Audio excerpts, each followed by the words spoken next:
எல்லாருக்கும் வணக்கங்க. இந்த வீடியோவில் நம்ம பார்க்கக்கூடிய டாபிக் என்ன அப்படின்னா, பிருகுநந்தி நாடியில் கிரக சேர்க்கை.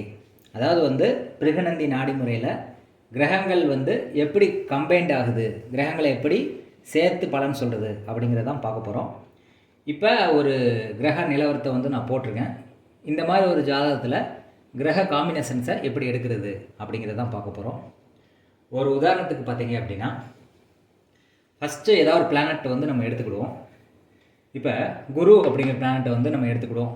இப்போ குரு அப்படிங்கிறது எந்தெந்த விஷயத்தை குறிக்குது, அதே மாதிரி ஒவ்வொரு பிளானட்ஸ் எந்தெந்த விஷயத்தை குறிக்குது அப்படிங்கிறத அடுத்த வீடியோவில் நான் சொல்கிறேன். இப்போதைக்கு அந்த கிரகம் எப்படி இன்னொரு கிரகத்தோட சேர்ந்து பலன் கொடுக்குது, எப்படி சேர்க்கை நடக்குது அப்படிங்கிறத தான் பார்க்க போகிறோம். ஃபார் எக்ஸாம்பிள் ஒருத்தவங்க குழந்தையை பற்றி கேட்குறாங்க அப்படின்னா, குரு தான் குழந்தையை குறிக்கக்கூடிய பிளானட். அப்போ இந்த குரு எந்தெந்த பிளானட்ஸ் கூட தொடர்பு கொள்ளுதோ அது மூலியமாக தான் அது பலன் கொடுக்க முடியும். அப்போ எப்படி இந்த குரு மற்ற கிரகங்களோட தொடர்பு கொள்ளுது அப்படிங்கிறத பார்ப்போம். இப்போ உதாரணத்துக்கு குரு இருக்கிற ராசி ரிஷப ராசி, இதுக்கு அடுத்து இருக்கிறது மிதுன ராசி. இப்போ குரு இந்த பிளானட்டை தொடர்பு கொள்ளும். ஃபஸ்ட்டு தொடர்பு கொள்ளக்கூடியது இது இருக்கிற ராசியிலேருந்து இதுக்கு அடுத்த ராசியில் என்ன பிளானட் இருக்குதோ அதை குரு தொடர்பு கொள்ளும். எப்படி தொடர்பு கொள்ளும் அப்படின்னா, டிகிரி வைஸில் நம்ம பார்க்கல, இருந்தாலும் உங்களுக்கு ஒரு எக்ஸாம்பிள் கொடுக்குறேன். இப்போ குரு ரிஷப ராசியில் 15 டிகிரியில் இருக்குதுன்னு வச்சுக்கிடுவோம். அதுலேருந்து 30 டிகிரிக்குள்ளே என்ன கிரகம் இருக்கோ அதை தான் தொடர்பு கொள்ளும். இப்போ உதாரணத்துக்கு ரிஷப ராசியில் 15 டிகிரியில் குரு இருக்குது, சூரியன் ஒரு 11 டிகிரியில் இருக்குதுன்னு வச்சுக்கோங்களேன். அப்போ 15 டிகிரியிலேருந்து அடுத்த ராசியில் 15 டிகிரி வரைக்கும் 30 டிகிரி.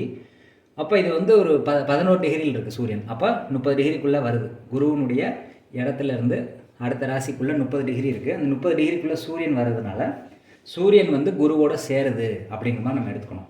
இதுவே சூரியன் 15 டிகிரியை தாண்டி இருந்தது அப்படின்னா இந்த சூரியனை நம்ம கிரக சேர்க்கையாக எடுக்கக்கூடாது. அதாவது ஒரு ராசியில் 30 டிகிரி இருக்குது.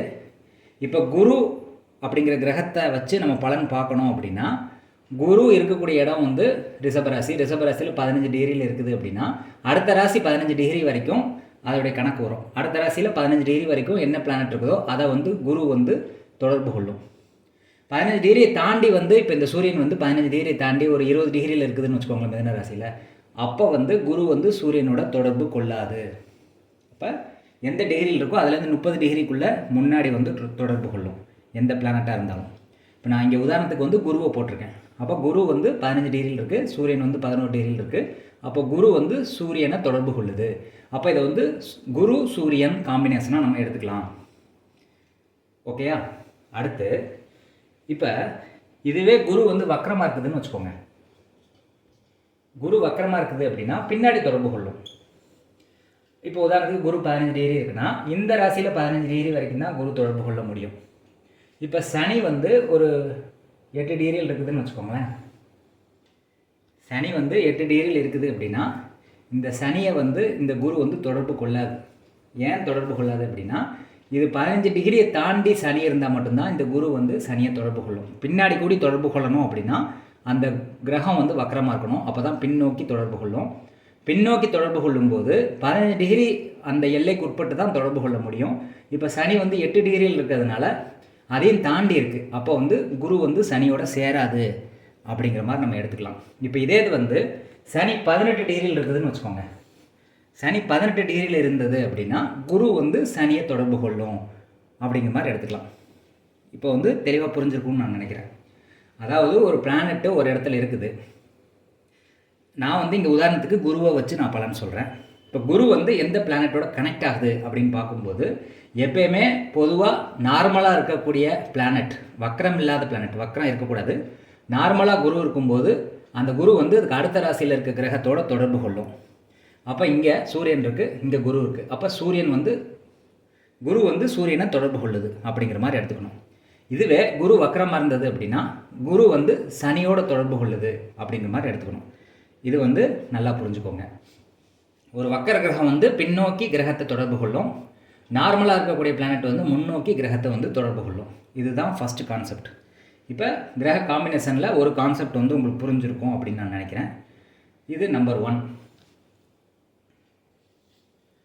ரெண்டாவது கான்செப்ட் என்ன அப்படின்னா, ஒரு கிரகம் தான் இருக்கிற இடத்துல இருந்து 5வது ராசி 9வது ராசியை வந்து தொடர்பு கொள்ளும்.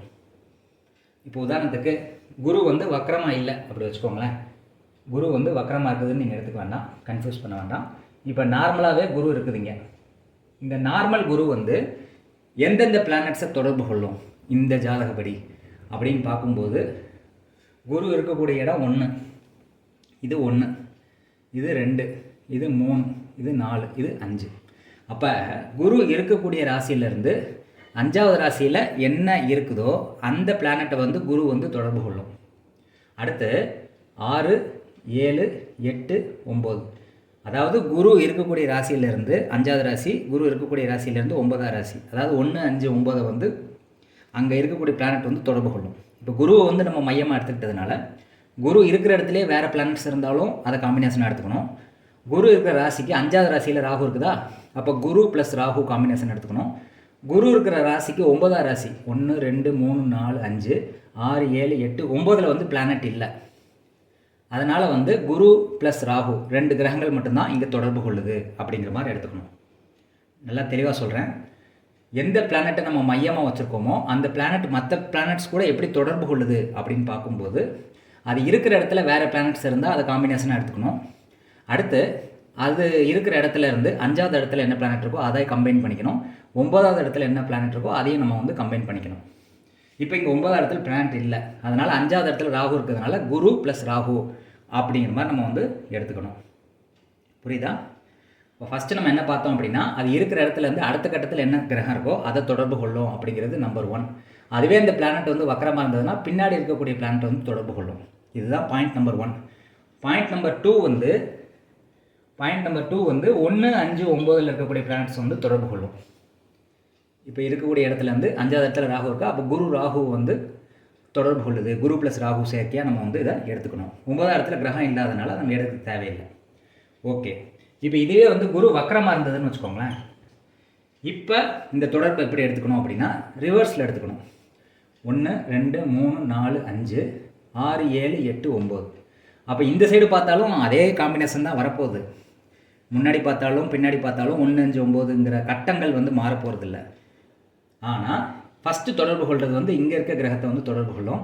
கடைசியாக தான் இந்த இடத்துல இருக்கக்கூடிய கிரகத்தை வந்து தொடர்பு கொள்ளும். ரிவர்ஸில் வந்து அந்த கிரகம் வந்து ட்ராவல் ஆகும்போது, அப்போ குருவுக்கு 5வது ராசி வந்து மகரமாகவும் 9வது ராசி வந்து கன்னியாகவும் வரும். ரிவர்ஸில் ட்ராவல் பண்ணும்போது, குரு வக்கரமாக இருக்கும்போது ரிவர்ஸில் வந்து பிளானட்ஸை கம்பைன் பண்ணணும். இதே இது வந்து முன்னோக்கி இருக்கும்போது இப்படி 1, 5, 9ங்கிற மாதிரி கிளாக் வைஸில் வந்து கம்பைன் பண்ணணும். அவ்வளோதான் டிஃபரன்ஸ். வக்கரங்கிறது ரிவர்ஸு, நார்மலாக இருக்கிறது வந்து முன்னாடி. இது 2வது. 3வது என்ன மெத்தட் கான்செப்ட் அப்படின்னா, தான் இருக்கக்கூடிய இடத்துலேருந்து 3, 7, 11 வந்து கம்பைன் பண்ணும். இப்போ உதாரணத்துக்கு குருவுக்கு முன்னாடியும் கிரகம் இல்லை, குருவுக்கு முன்னாடியும் கிரகம் கிடையாது, குருவுக்கு 5வது இடத்துலையும் 9வது இடத்துலையும் பிளானட் இல்லைன்னு வச்சுக்கோங்களேன்.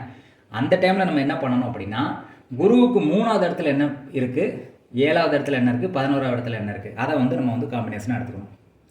ஃபஸ்ட்டு என்ன பார்த்தோம், குருவுக்கு முன்னாடி உள்ள பிளானட்டை எடுத்துக்கணும். அடுத்து குரு இருக்கக்கூடிய இடத்துலேருந்து 5வது இடத்துலையும் 9வது இடத்துலையும் காம்பினேஷனாக எடுத்துக்கணுங்கிறது 2வது பாயிண்ட்டு. 3வது பாயிண்ட் வந்து குரு இருக்கக்கூடிய இடத்துலேருந்து 3, 7, 11ல் என்ன பிளானட்ஸ் இருக்கோ அதை காம்பினேஷனாக எடுத்துக்கணும். அதை எப்போ எடுத்துக்கணும் அப்படின்னா 1, 5, 9ல் பிளானட்ஸ் இல்லாத பட்சத்தில். இப்போ ஃபார் எக்ஸாம்பிள் வந்து குரு வக்ரம் அப்படிங்கிறத நீங்கள் எடுத்துருங்க. குரு வக்ரம் வேண்டாம், புரிகிறதுக்காக சொல்கிறேன். இப்போ குரு இருக்கிற இடம் 1வது ராசி. இப்போ 2ல் வந்து சூரியன் கிடையாதுன்னு வச்சுக்கோங்களேன், அதை நீங்கள் மறந்துடணும். 5ல் ராகு இல்லைன்னு வச்சுக்கோங்களேன்.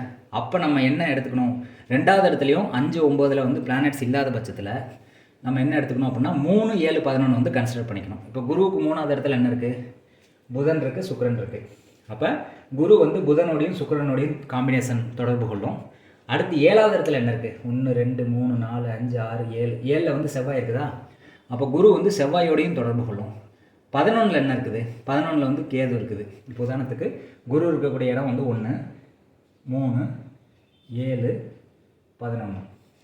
அப்போ அதாவது குரு இருக்கக்கூடிய இடத்துக்கு அடுத்த ராசியில் பிளானட் இருக்கக்கூடாது. குரு இருக்கிற ராசிக்கு 5, 9ல் பிளானட் இல்லாத பட்சத்தில் நம்ம என்ன காம்பினேஷன் எடுத்துக்கணும் அப்படின்னா, குரு இருக்கக்கூடிய ராசிக்கு 3வது ராசி, குரு இருக்கக்கூடிய ராசிக்கு 7வது ராசி, குரு இருக்கக்கூடிய ராசிக்கு 11வது ராசியில் இருக்கக்கூடிய பிளானட்ஸ் வந்து காம்பினேஷனாக எடுத்துக்கணும்.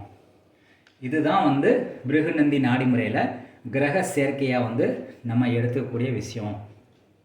புரியுதா உங்களுக்கு? இதுக்கு அடுத்த கான்செப்ட் என்ன அப்படின்னா, டிகிரி வைஸில் வந்து நம்ம வந்து அலைன் பண்ணணும்.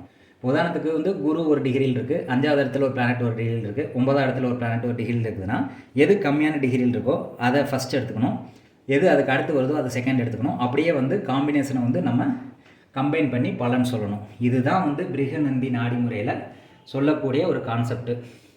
அப்போ கிரக காம்பினேஷன் வந்து பிருகநந்தி நாடி முறையில் எப்படி பண்ணணும் அப்படிங்கிற விஷயங்கள் வந்து உங்களுக்கு புரிஞ்சிருக்கும்னு நான் நினைக்கிறேன். இது குரு மட்டும் கிடையாது, வேறு பிளானட்டுக்கும் நீங்கள் இந்த மாதிரி காம்பினேஷன் வந்து எடுத்துக்கலாம். அப்போ இதுதான் கான்செப்ட், எப்படி பிளானட்ஸ் வந்து காம்பினேஷனாக எடுத்து பலன் சொல்லணும் அப்படிங்கிறது தான். இதுக்கடுத்து பிருகநந்தி நாடி முறையில் எந்தெந்த முறையில் வந்து ரூல்ஸ் இருக்குது, எந்தெந்த முறை கிரகங்கள் எப்படி சேர்ந்தால் பலன் கொடுக்குது, எப்படி சேர்ந்தால் வந்து பலன் வந்து கொஞ்சம் கம்மியாக கொடுக்குது, எப்படி சேர்ந்தால் வந்து இப்போ ரொம்ப பலனே வந்து ரொம்ப பாதிக்கிற மாதிரி கொடுக்குது அப்படிங்கிற ரூல்ஸ் அண்ட் டிப்ஸை வந்து அடுத்த வீடியோவில் பார்ப்போம். இப்போதைக்கு உங்களுக்கு கிரக சேர்க்கை எப்படி பண்ணுறது அப்படிங்கிறது நான் புரிஞ்சிருக்கும்னு நான் நம்புகிறேன். உங்களுக்கு ஜாதகம் பார்க்க விருப்பம் இருந்துச்சுன்னா டிஸ்கிரிப்ஷனில் என்னுடைய வாட்ஸ்அப் நம்பர் கொடுத்துருக்கேன். வாட்ஸ்அப் மூலிமா தொடர்பு கொண்டு அப்பாயின்மெண்ட் ஃபிக்ஸ் பண்ணிட்டு ஜாதகம் பார்க்கலாம். நன்றி, வணக்கம்.